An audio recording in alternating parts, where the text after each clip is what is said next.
Oke, saya bersama Pak Jarod akan berbicara. Pak Jarod akan berbicara tentang kesatuan, tentang suami istri, walaupun banyak perbedaan. Perbedaan. Orang bicara Pak Jarod, ya karena memang itu kan laki-laki sama perempuan didesain berbeda, Beda. asal usulnya beda, mungkin otak kiri otak kanan. Tapi Pak Jarod pakar, bisa ngomong soal ini. Silakan.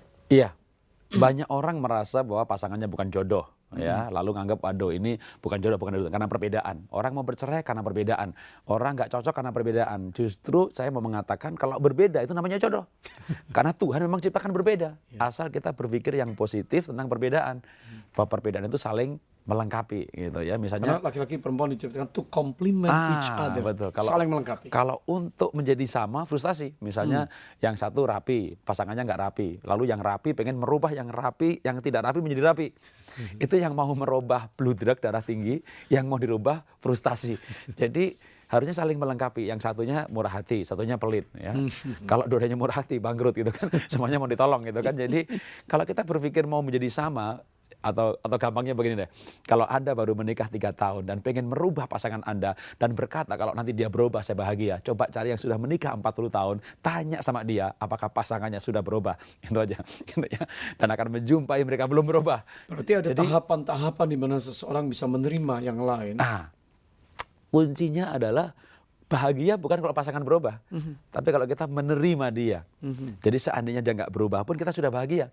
Tapi kalau dia berubah itu bonus gitu ya, karena orang bisa berubah, orang harus berubah. Tapi saya tidak mengajarkan dalam hidup bersama ini kita mengubah orang lain, tapi kita menerima orang lain dan melengkapi orang lain. Nah, ketika pasangan kita terima dia bahagia, ketika bahagia dia berubah. Karena orang bahagia itu berubah, Mas. Kalau misalnya orang nggak punya pacar gitu ya kan nggak bahagia ya, malas mandi tuh. Begitu punya pacar tuh mandi sehari 3 kali. Begitu putus cinta nggak mandi lagi gitu kan. Jadi kenapa gitu ya? Orang bahagia berubah gitu. Jadi yang penting nih kita bahagiakan pasangan kita. Dan dia bahagia kalau dia diterima. Karena manusia ini punya kebutuhan untuk diterima. Kebutuhan bernafas, makan, minum, berkarya, bekerja, itu semua bisa sendiri. Sebetulnya pria-pria laki-laki itu apa sih?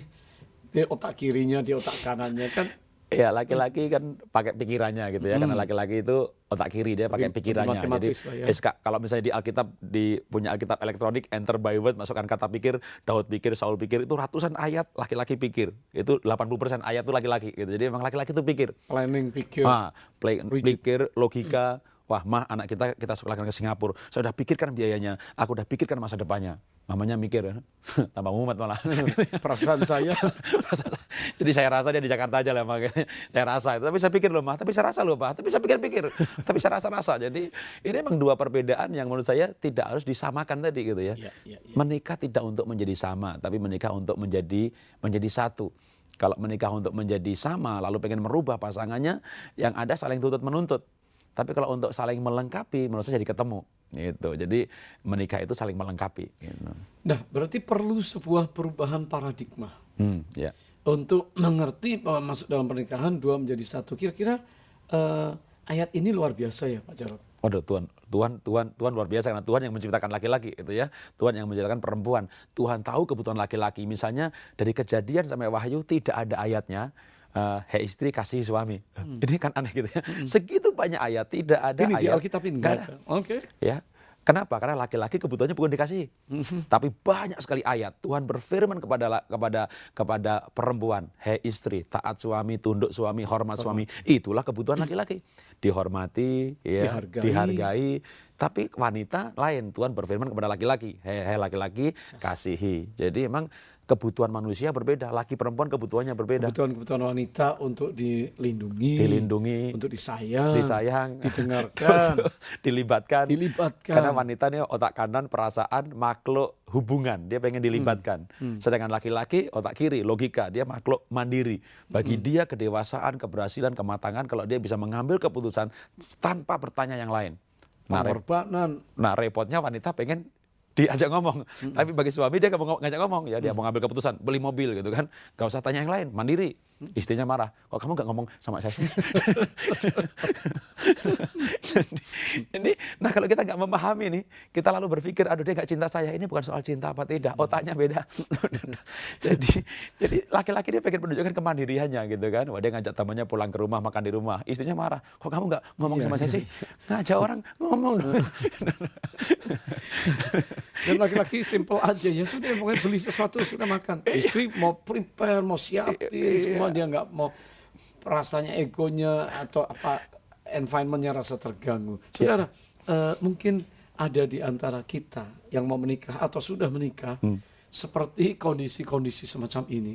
What is the solution? Apa jalan keluarnya? Kita sudah dengar bahwa perbedaan ini tidak menyebabkan harus perpisahan kan. Nah, bagaimana dengan banyaknya kasus mendekati perceraian? Satu, yang kedua begitu cool pernikahan ini begitu hambar, Pak Jarod. Yang ketiga, banyak orang sudah fed up, banyak orang yang sudah give up. Saya ya suami istri tapi sebenarnya nggak ada lagi hubungan, nggak ada perasaan. Pak Jarod punya 1001 macam cerita tentang. Iya, yang pertama berubah dari paradigmanya dulu ya Pak. Menikah itu untuk menjadi satu, tidak untuk menjadi sama. Karena itu banyak membuat orang jengkel karena menghadapi perbedaan ini. Ketika perbedaan ini kita bisa atasi, baru kita tumbuhkan cinta. Nah, praktisnya bagaimana menumbuhkan cinta? Oke, kembali ke orang jatuh cinta aja sih. Dengan siapa sih wanita jatuh cinta? Gitu ya. Ada 3 alasan utama. Dan menarik sekali. Wanita jatuh cinta ternyata nomor 1 bukan dengan ganteng dan cantik. Diteliti ternyata banyak wanita jatuh cinta dengan yang baik. Makanya kita menjumpai banyak wanita cantik, seksi, tapi laki-lakinya bujel. Buruk, jelek gitu ya. Lalu orang tuanya, temennya, atau pendetanya bilang, "Bok, kamu layak dapat yang lebih bagus dari dia." Tapi dia baik loh.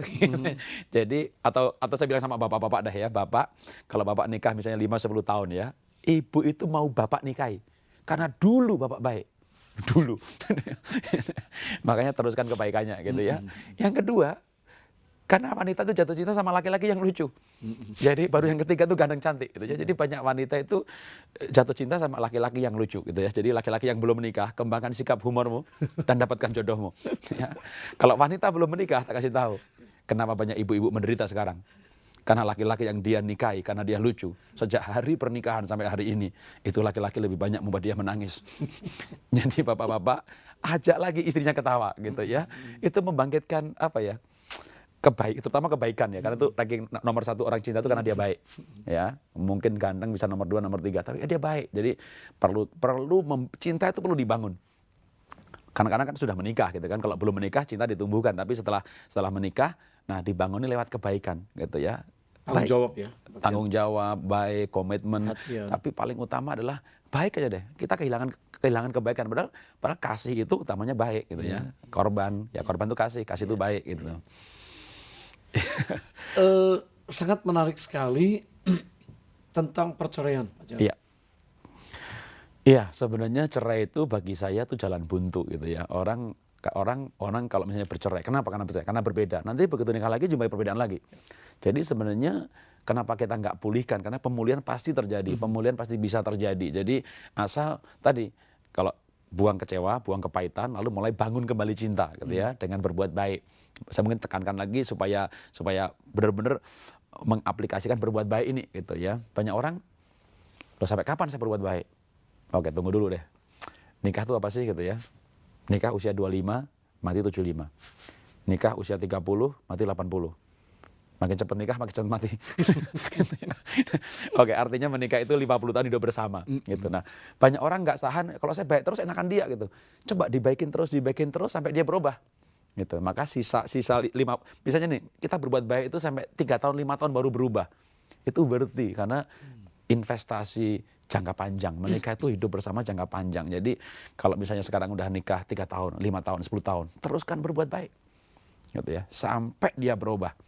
Dan terbukti memang banyak keluarga yang bahagia karena salah satu bisa mengerti dan dia memberikan treatment yang spesial walaupun pasangannya sementara nggak bagus, nggak baik, tapi dia menginvestasikan. Banyak orang yang hidup tetap bersama dan karena salah satu pihak dia menabur kebaikan terus. Nggak peduli suami saya seperti apa, pokoknya saya tetap baik, saya benar sesuai dengan firman Tuhan, dengan prinsip-prinsip yang diajarkan, dan ini saya taburi terus. At the end dia juga menuai. Karena hukum tabur tuai berlaku. Tabur tuai pasti toh. Tapi suaminya waktu mulai melihat tidak ada yang bisa dibandingkan. Yang terbaik ini memang istriku. Akhirnya berhenti juga berbuat nakal, berhenti juga ngaco-ngaco. Lalu ambil keputusan nggak jadi cerai. Ya, nggak jadi cerai, dan tiba-tiba semakin tua dia semakin sayang dan dia semakin pasrah sama istrinya. Artinya istrinya begitu care, mempedulikan dan merawat dia. Ini yang dibutuhkan oleh laki-laki untuk dihargai, untuk dihormati, direspek. Saudara, proses perceraian tadi kalau menemukan perbedaan-perbedaan dan menjadi lebih kuat sekali kecemburuan, salah menyangka padahal suaminya berpikir begini, dia perasaannya jalan terus, akibatnya tuduhan-tuduhan, akhirnya sakit hati, tertimbun dengan kemarahan, terkumpul akhirnya dor, dan ini membuat eskalasi panasnya suhu yang tidak ada titik temu, dan inilah yang mengarah kepada perceraian. Tetapi Pak Jarod tadi katakan supaya kita bisa mengerti dan berbuat baik sehingga tidak banyak hal yang akan menghancurkan tetapi dipulihkan. Baik, sebelum kita lanjutkan, mari kita dengarkan ini.